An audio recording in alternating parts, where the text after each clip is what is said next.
I'm Dru Stevenson. This is for my nonprofit and corporations class, and here I'm going to be explaining unrelated business income or unrelated business income tax, sometimes called UBI or UBIT. This is side activities that are not really charitable activities that nonprofits may do to help raise funds to fund their charitable activities. So let's dive in.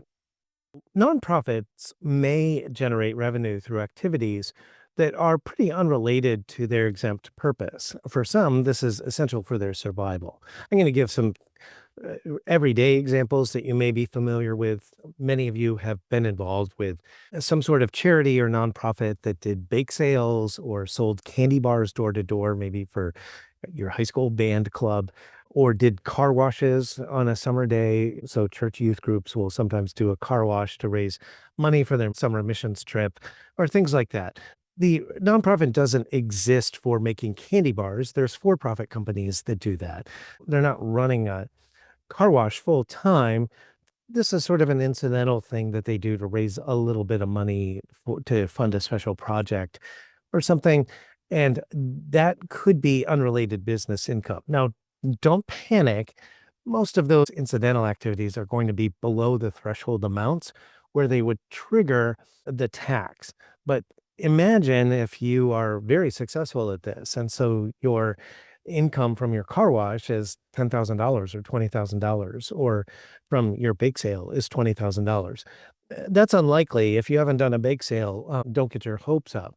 But that could be possible. And at that point, you may have triggered a tax that, even though you're a tax exempt entity, that activity that you're doing is not a tax exempt activity itself. So your organization is tax exempt, but it's doing a for-profit activity, in which case it might have to pay taxes. Now, if the unrelated activities reach a substantial level, the real danger is that the IRS could revoke your 501c3 tax exempt status altogether.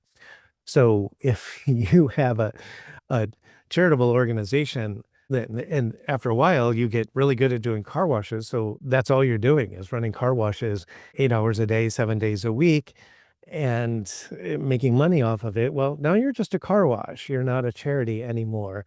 And so now where's the line? The IRS is going to consider some factors, but if it's too much, they might decide that this is your real business, not your charitable activity. So, when is income going to be considered unrelated business income? Here's a definition for you that's only sort of helpful. An unrelated trade or business is one that is regularly carried on and is not substantially related to the group's exempt purpose. And by exempt, we mean your charitable purpose or your humanitarian purpose, your religious purpose. Note that the profit destination is irrelevant to this consideration. So it doesn't matter if the profits are then used to fund the organization's exempt activities. If the activity itself isn't really related, it's unrelated business income. So as with many things in the law, we don't have bright line rules with this, except for threshold amounts that I'll get to in a moment. Instead, there are factors that the IRS is going to consider in deciding the risk. And so one is that something is absorbing too much of the staff's time, or that you actually have to hire additional paid staff just to run this side business that you're doing to raise revenue for your charitable activities.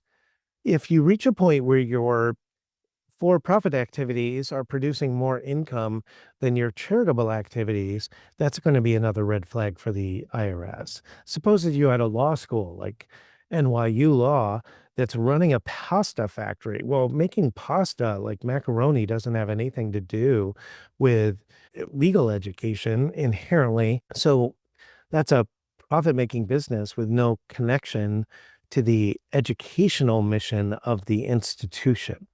The book that I use for my course by Anthony Mancuso gives a couple different examples illustrate this of activities that would be taxed or not taxed. The first is, suppose you have an environmental institute that their mission, they're a charity. They want to educate the public about building more fuel efficient homes or retrofitting homes to use less energy. They want people to switch to solar panels and heat pumps, have better insulation so that they don't use as much energy or could even be off grid and run their heating and air conditioning needs. And so let's say that this charity starts selling kits to put solar panels on your house or to retrofit your house and make it much more energy efficient. Well, there's for-profit companies that do that too. So even if this works and generates revenue, it's not directly related to the educational purpose. And the charity exists for educating the public, not for saving the homes themselves. This is something unrelated to their primary activity, their real mission that they're doing just to raise money. For a counterexample, let's say that you have a halfway house. So this is a little place that people live in community with each other who are transitioning out of prison or out of drug rehab or something like that. It helps them kind of have a soft landing as they get integrated back into society in a community environment with other people that are in the same situation and maybe highly regulated and under some certain amount of supervision. And this halfway house has a little furniture shop and they sell some of the stuff that they make to provide employment for the residents. Well, the IRS would say that this directly benefits the people that the halfway house is helping get integrated back into society. Not only is it a useful skill, but woodworking or whatever they're doing, gardening, things like that, can be very rewarding and help people build character and self discipline and find purpose and things like that. And so it can actually aid with the rehabilitation process. And so the fact that they sell this and they get a little extra money to supplement the donations that they receive or the grants they receive as a halfway house, it's not taxable because this is a program that they're doing that provides as much benefit to the people that they're helping as it does generate revenue. Now, there are some pretty big statutory exemptions or exclusions from UBIT and or UBI that you should be aware of. And these are a lot of the things that are going to come up for lawyers with the nonprofits that they are helping set up, especially if you're at the beginning stages. And so one is volunteer work. So if you there's an activity where all the work is being performed by volunteers. So people are coming together like for the car wash, volunteering, they're not getting paid. They're washing people's cars and people are paying $5 or $10 to get their car washed. Well, that's basically a volunteer activity. You're providing services to generate some revenue using the volunteer activity of your members or your supporters and so forth. We also have a categorical exemption from this for thrift shops. So if you think about a charity that runs a little used clothing store or something like that, the classic examples are Goodwill stores and Salvation Army stores. They're mostly selling donated merchandise, and a lot of times they employ people who are having trouble finding jobs elsewhere and so forth. The IRS has decided that if a charity runs a thrift shop, it's not going to be subject to tax. It's still a tax exempt activity. Now, you should be aware, of course, that there are for profit companies that run vintage clothing stores and can make a profitable business out of it. But that's a little different than just selling or a consignment shop, right? A consignment shop could be a for profit activity. But if people are just dropping off, donating old used clothes and used baby toys and things like that, that's probably going to be tax exempt. So here's a couple other big categorical exemptions from UBIT. One is the convenience. These are activities carried on primarily for the benefit of members or students or employees. And the quintessential example is the hospital gift shop. So if you've ever bought something at a hospital gift shop, the hospital's a nonprofit, probably. But the gift shop, you're going to find the items are very expensive. You're going to pay a lot for flowers or a greeting card or a stuffed animal at the gift shop. The gift shop brings in a little bit of extra money for the nonprofit hospital. Well, from the IRS's standpoint, the gift shop is really there to provide some basic amenities for people that are stuck at the hospital visiting relatives and family members and friends who are patients of the hospital. So you're stuck in the waiting room for hours waiting for someone during their surgery. and you would like to get some snacks and maybe something better than the vending machine offers, you can go down to the gift shop and get something. And while you're there, you might buy a stuffed animal that says "Get well soon" or some balloons for your friend or something to have in their hospital room while they recover.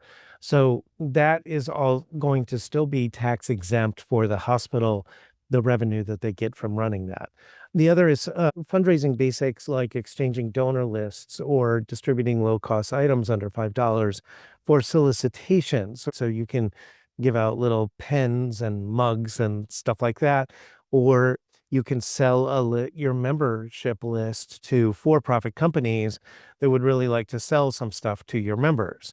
So, for example, an alumni association list, they may sell that, and recent graduates get a lot of come-ons and offers to buy very expensive frames for their diplomas and things like that.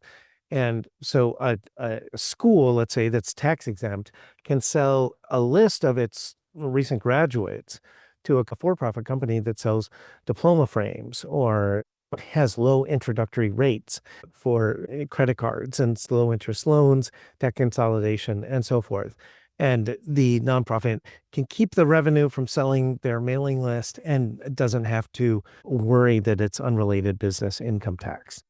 Our last little set of things that are excluded are passive income and rent. And so for some people, this is going to be surprising to hear that a nonprofit can own stock. So it could be a church or a school. Someone could leave a bequest or donate their shares of stock that they own in a corporation. Let's say 100,000 shares of stock or $100,000 worth of stock, and the nonprofit can now own those, and if that stock is paying dividends regularly, or it's some other investment instrument that pays interest, they can keep that. The same with royalties. So you could have a nonprofit organization that owns the royalties to a book or a movie, or songs or old hymns and things like that that people will pay for, and they don't have to pay taxes on that, and they can use that to generate revenue to support their charitable activities. Gains from the sale of property is another one. So people will leave bequests of land or real estate to their favorite charity, like their church. Well, if the church doesn't really know what to do with 500 acres of undeveloped land, they can sell it and keep the revenue from that, and they won't have to pay taxes on that, and they can use it to fund their religious and philanthropic and humanitarian activities. The same is true with rent. So you could have a law school that rents out a wing of their building to a law firm or some other side business. Generally, it's just a statutory categorical exclusion. Now, there is a form you have to fill out for this with your annual filings or tax returns for the nonprofit. It's called the 990T.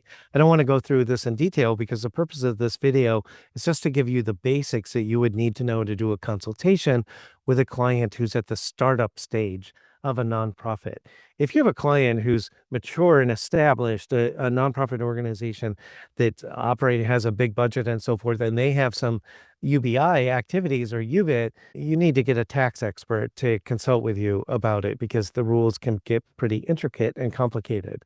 But the basics are tax exempt corporations with gross unrelated income of $1,000 or more must file a 990T form. So if your church youth group does a car wash as a fundraiser or a little garage sale or a bake sale, and they bring in $500, you don't have to report it to anyone. But if you have a nonprofit like your high school band or choir or club, and they do a car wash or sell candy bars or something and bring in $20,000, they're going to have to file this form. The first $1,000 in that case will still be not taxed, but everything after that is going to be taxed at the normal federal corporate tax rate of 21%. It may still be worth doing it, and you are still allowed to do the activity. I want to make that clear. And whatever's left over after you pay 21% taxes on it, you get to keep, and you can use that for your charitable activities. And the 990T is due within 2.5 months after the close of the organization's tax year. So where did we get this unrelated business income tax? Who came up with this idea? There's a famous story of how this happened. In the late 1940s, a top tier law school, NYU School of Law, was gifted a macaroni company, one of the largest pasta manufacturers in the United States at the time. And I alluded to this earlier. Manufacturing pasta, making macaroni, doesn't have anything to do with legal education. So the law school is a nonprofit. They exist for educational purposes, but they own this subsidiary that's a for-profit company. And the charity can own it and can keep it.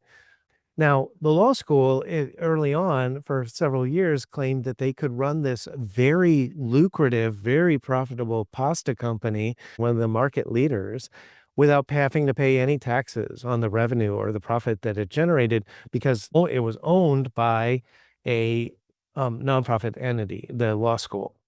So how does this end? Well, NYU, Mueller Macaroni's companies, for-profit competitors who made pasta were pretty mad about this because they said it created a noodle monopoly for this law school because they didn't have to pay corporate taxes and all the other for-profit pasta makers had to pay taxes. So this is the actual controversy that led Congress to pass the Revenue Act of 1950. Basically, all the pasta companies that were for-profit went to Congress and demanded something be done about this.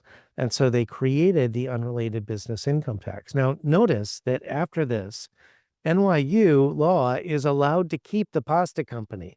They're still a tax exempt organization, but they are going to have to pay regular corporate tax rates on the profit from the pasta company. Now, they may still have, let's say they have $30 million or $50 million left over after they pay the taxes on that. That's still a lot of extra side income for a nonprofit and allows them to give more scholarships to students, to and go on a serious talent search for the best professors in the country or the world and offer to pay them whatever they want to come teach there, to have lower tuition or improve your facilities, all the things that a school would want to do if they had millions of extra dollars every year besides what they charge in tuition or besides what people donate. And that concludes my brief lecture about unrelated business income and unrelated business income tax for nonprofit tax exempt charities. Thanks for watching.